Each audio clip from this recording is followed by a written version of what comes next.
Peter Pan, An Adventure by Wendy by Carin Davis.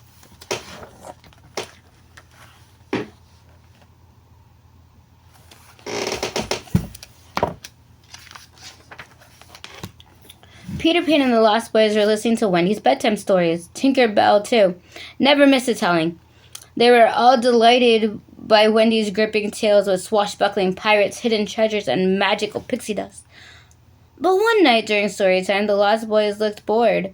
Even Michael and John found their sister's tale dull. Please tell us a new story, Michael said. Where can I find inspiration for our news story? Wendy wondered aloud. And then it came to her. Wendy's bedtime stories all starred Peter Pan. She needed a brand new story with an adventure with Peter.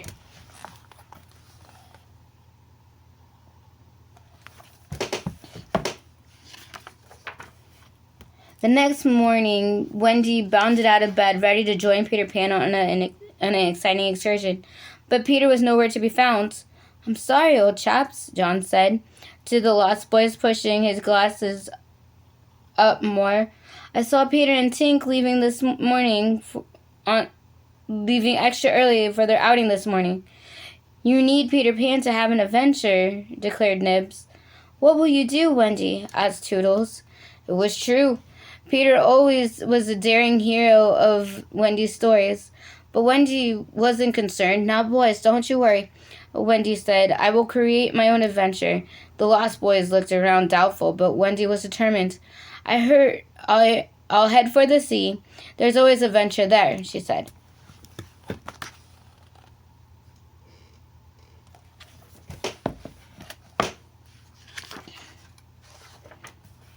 Wendy took the shortcut through the jungle. On her way to the water, she ran under the rushing waterfall and skipped the stones and was greeted by a hippopotamus that lived in the river. She then looked up to see the orangutan family racing between tree to tree. "That looks like a grand time," exclaimed Wendy, finding an adventure can always wait a little longer, I'm sure. So Wendy joined the fun above. She and the orangutan swung high above the ground from tree to tree. "I wish I could have a day like this with you," Wendy said when everybody had stopped to rest. "But I'm in search of an adventure," and she wouldn't let the Lost Boys down. Wendy said goodbye to her new friends and headed towards the bluffs that met the sea.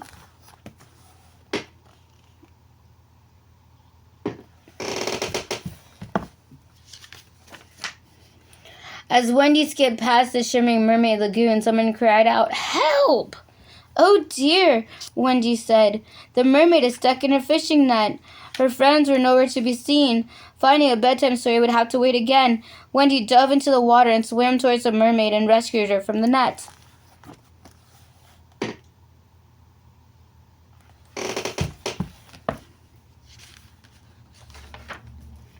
"Thank you for saving me," gushed the mermaid. "You're so brave. Won't you stay and play with me in the lagoon for a while?" Wendy and the mermaid splashed to the water and laughed in the water. "This is so much fun," Wendy cried as she came up from a dip in the cove. But I really must get going. I still have to find my adventure." She left her mermaid friend and set off to search for her bedtime story. Wendy hiked around the coast to pass Blind Man's Bluff, heading towards the Lost Boys' rowboat that moored on the dock. Once she reached the boat, Wendy thought she could finally start an adventure, and then she'd have her bedtime story to tell. But when Wendy arrived at the rowboat, she saw Smee trying to steal it. Her bedtime story would have to wait, and she couldn't let Smee take the Lost Boys' boat.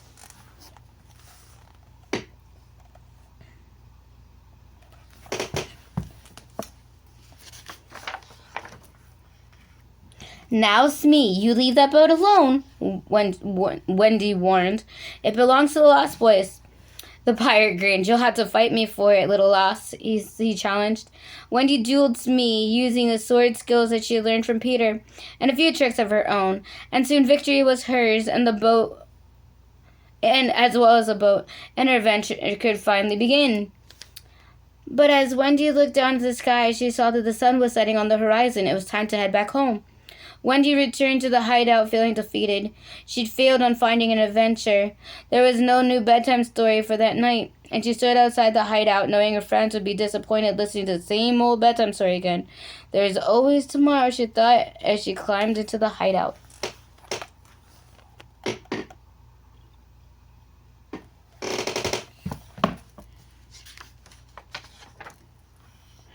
When the Lost Boys gathered around, Wendy apologized. I'm sorry, boys. I meant to find a marvelous adventure today, but instead, I've been swung through trees with orangutans, saved mermaids, and fought a pirate. The Lost Boys listened in awe. Peter Pan was enthralled, swinging from trees, swimming in the lagoon, dealing with Smee. Wendy, what a thrilling day you had, Peter exclaimed. You're so courageous, said John. And the Lost Boys all agreed that it was the best bedtime story they had ever heard. Hooray for Wendy! They cheered. Looking back on her day, Wendy realized they were right. She created her own adventure all by herself, and it was a wonderful feeling.